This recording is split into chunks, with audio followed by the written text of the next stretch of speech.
Death. The very word makes something inside us shrink, as though someone has turned off the lights in the room of our mind. But what if death is not darkness, but an opening? What if it isn't the end at all, but the great unclenching, the long exhale after a life spent holding your breath? You see, we live our days with a kind of spiritual fist, tight, afraid, grasping. We clutch at life as though it might slip away the moment we relax. But death, dear friend, is not the end. It is simply the relaxing of the grip. Human beings have inherited a strange way of thinking.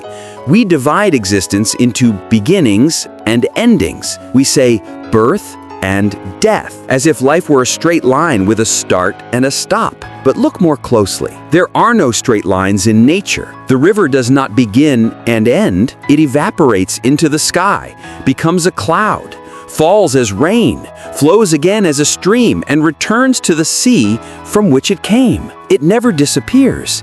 It only changes form. And so do you. You do not vanish, you transform. To call death an ending is like calling the pause between musical notes silence. But without silence, there could be no music. Without death, there could be no life. If sound never stopped, it would be noise. If life never paused, it would lose all meaning. So death, rather than being a tragedy, is a rhythm, a breath drawn back into the lungs of the universe. It is a wave returning to the sea, not dying, but remembering where it came from. We fear death because we think we will cease to exist. But have you ever fallen asleep? Every night you disappear completely, and yet every morning you reappear. Are you the same you who closed your eyes, or did something change in the dark?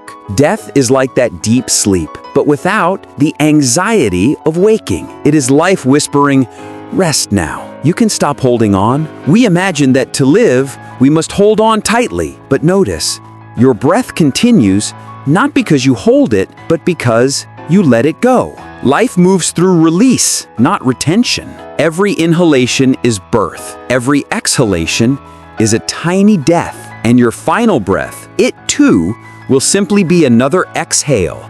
Only this time, the universe will inhale you. You have never been in life. You are life. Not a creature surviving inside it, but the very current itself, dancing, changing form, momentarily calling itself you. So death does not close a door, it removes the walls. What frightens us is not death itself, but the mind's insistence on permanence. The mind wants guarantees, a self that never ends, a story that never fades. But that self, that name, that collection of memories is written on water. And when the tide rises, it dissolves naturally. When the form disappears, the ocean is not saddened. It simply smiles and says, "Welcome home." Death is not violence.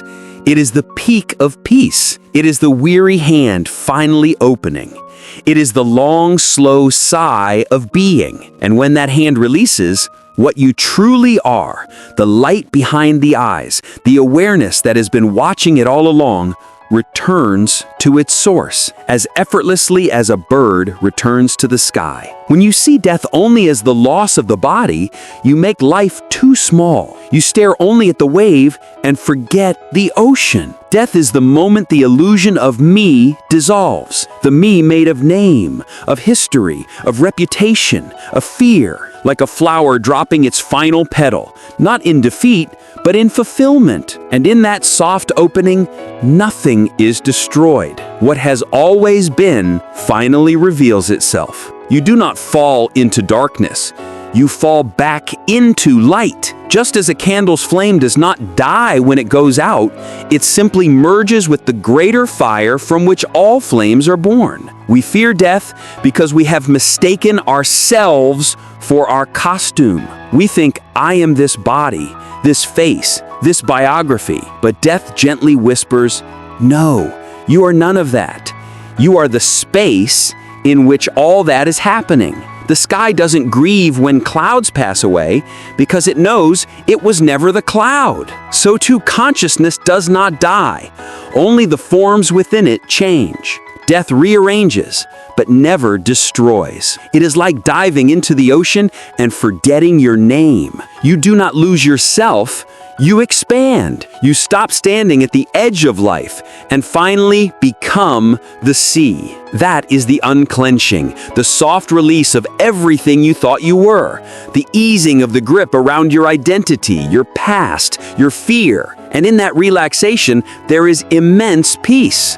A peace that was waiting underneath all along. The mind trembles and asks, but if I am gone, who remains? And that is the illusion, because you, the real you, were never separate. You are the universe aware of itself. You are the dream that knows it's dreaming. And death is simply the next chapter in that infinite story. Every leaf that falls returns to the soil.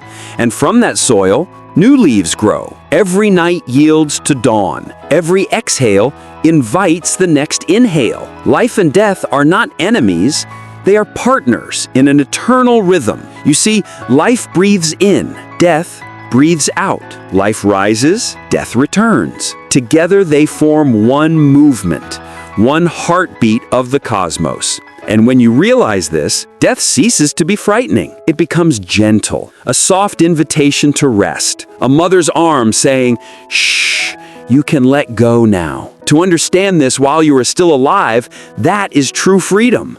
Because then every moment becomes a little death, and every moment a rebirth. You begin to die daily and live more vividly than ever before. So when the final unclenching comes, it will not be a tragedy, but a continuation of the same dance you've been doing all along. The music doesn't stop, it simply changes key. And in that last letting go, you will discover you were never alone. The ocean has always been carrying you. Death is not the end. It is the moment you remember how to flow again. The moment all that was tense becomes tender. All that was heavy becomes light. And all that was mine becomes one. So do not be afraid. You will not be lost. You will only return to what you have always been.